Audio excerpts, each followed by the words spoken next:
प्राणी जैसे कर्म करेगा उसका वैसा ही फल पाएगा। अच्छे कर्म करेगा तो अच्छा फल मिलेगा और बुरे कर्म करेगा तो बुरा फल पाएगा।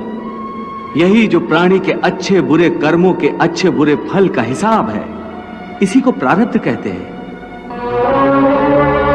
अपने पुण्य कर्मों के फलस्वरूप सुख और अपने पाप कर्मों के फलस्वरूप दुख प्राणी इसी जन्म में या अपने अगले जन्म में भोगना ही पड़ता है। वो टल नहीं सकता। इसलिए अकर्मण्य हुए बिना निरंतर अपने धर्म के अनुसार कर्म करते जाओ और मन में यह पक्का विश्वास रखो कि जिस नियत के साथ तुम कर्म करोगे उसी नियत के अनुसार तुम्हें फल अवश्य मिलेगा। कर्म का यह अटल विधान है, इसमें कभी किसी के साथ अन्याय नहीं हो सकता। हे अर्जुन, प्राणी का कोई भी कर्म नष्ट नहीं होता। मनुष्य को अपने हर कर्म का फल अवश्य मिलता है। इस तरह प्राणी के कर्मों के अनुसार उन कर्मों का फल हर मनुष्य के प्रारब्ध में लिख दिया जाता है। इसी कारण हर जन्म में मनुष्य अपने ही कर्मों के बंधनों में बंध जाता है। इसी कर्म के बंधन में बंध जाने के कारण मनुष्य आवागमन अर्थात जन्म जन्मांतर के चक्रव्यूह में फंसा रहता है और उसे मोक्ष प्राप्त नहीं हो पाता। कर्म के बंधन से आवागमन या जन्म जन्मांतर का क्या संबंध है? मनुष्य अपने एक जन्म में जो कर्म करता है उन कर्मों के फल के रूप में पाप और पुण्य दोनों ही होते हैं। कभी पाप अधिक होते हैं तो कभी पुण्य। दोनों का दुख सुख भोगते हुए मनुष्य अपने नए जीवन में जो कर्म करता है उनका हिसाब पाप पुण्य के खाते में नए सिरे से लिख दिया जाता है।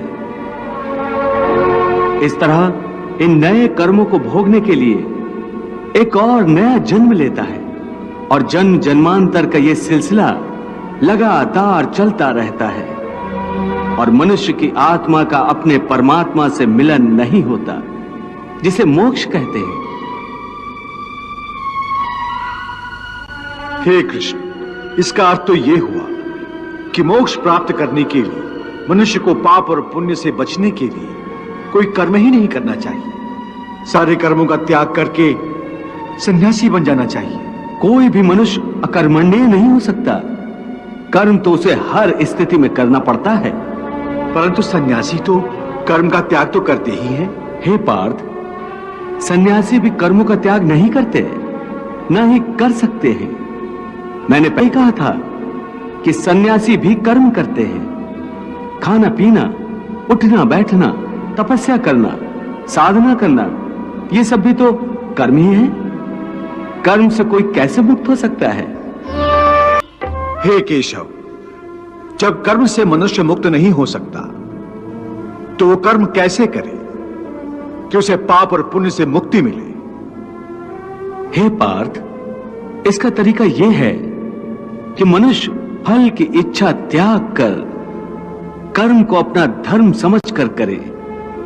फल उसे अवश्य मिलेगा, परंतु इस फल का वो विधान की इच्छा समझकर स्वीकार करे। ज्ञानी पुरुष इसी योग को अपनाकर कर्म योगी बन जाते हैं। कितना महान सत्य प्रभु ने सहज ही कह दिया। वो कैसे भगवान? देवी, समस्त भय, चिंता, कलेश के मूल में आसक्ति होती है। कर्म योग फल की आसक्ति का त्याग करने को कहता है, अर्थात निष्काम होकर कर्म करने को कहता है। इससे मनुष्य को क्या लाभ होता है भगवान? लाभ यही है देवी कि कर्म योग चित्त को शुद्ध और भयमुक्त कर देता है। देवी, भयमुक्त होकर ही मनुष्य जीवन को आनंद में बिता सकता है। अर्जुन को प्रभु यही रहस्य समझा रहे हैं। हे अर्जुन, तुम इंद्रलोक दिव्यास्त्र पाने के लिए गए थे, तब उर्वशी के मोहजाल में नहीं फंसे थे। उर्वशी से मोहित नहीं हुए थे, क्योंकि उस समय तुम्हारा मन निरासक्त था। मैं तो यहाँ अपने अतिथि की सेवा में अपने आप को समर्पित करने आई हूँ।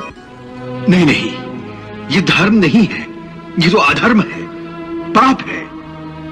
हे अप्सरा, मेरे लिए हर वो स्त्री जो मेरे विवाह बंधन में नहीं बंधी आदरणीय है, देवी और माता समान है। तो क्या पृथ्वीलोक का यही धर्म है कि पुरुष एक कामातुर स्त्री की प्रेम याचना को निर्दयता से ठुकरा दे? परंतु देवी, आपका मेरा रिश्ता एक स्त्री पुरुष का नहीं है, बल्कि धर्म और इंद्रलोक के नियमानुसार भी आप मेरी माता हैं। परंतु आज कैसे विचलित हो गए हो? उस समय तुम अपना धर्म नहीं भूले थे, परंतु इस समय तुम अपना धर्म भूल रहे हो।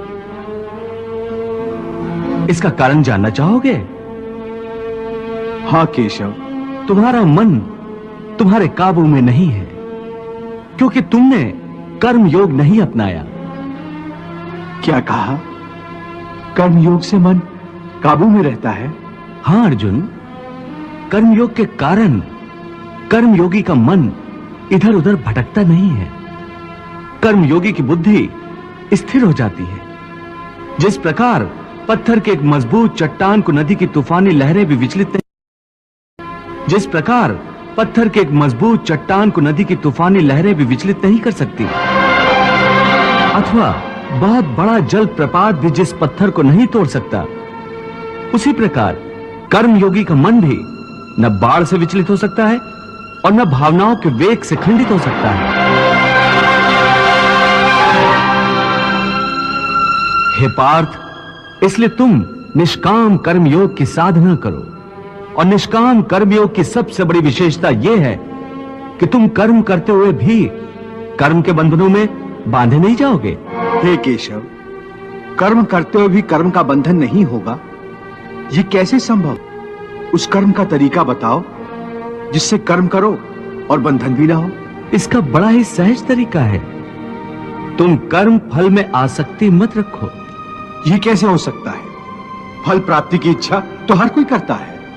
परंतु क्या इच्छा करने से मनुष्य को फल की प्राप्ति होती है?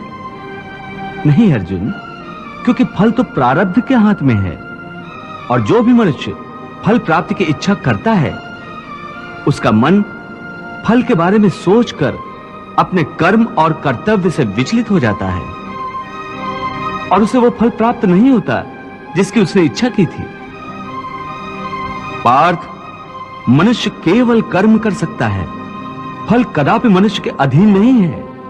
केशव, यदि फल की प्राप्ति मनुष्य या उसके कर्म के अधीन नहीं है, तो कर्म ही क्यों करे?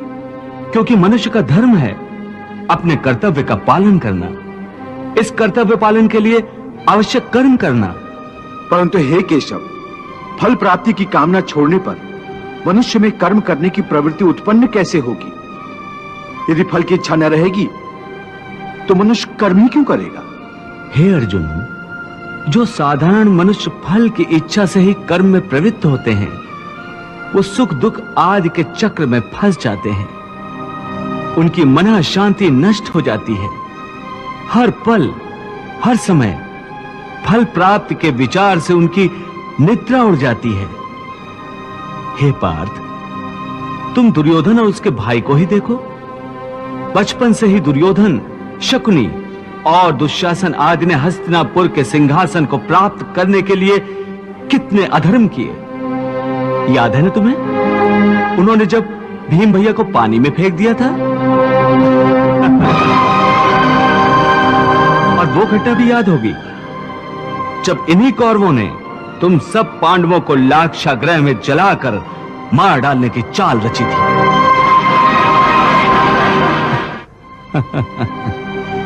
कैसी लाजवाब चाल थी उनकी। उस आग से तुम लोगों का जीवित बचकर निकलना असंभव था। कितना योजनाबद्ध कर्म था, परंतु इस कर्म का फल उन्हें मिला नहीं, क्योंकि प्रारब्ध की योजना और थी। इस प्रकार उनकी इच्छा विरुद्ध जब सारे प्रयास विफल हो गए, तो उन्होंने तुम सबको छल कपट से काम लेकर 12 वर्षों के वनवास और 1 वर्ष के अज्ञातवास में भेज दिया था।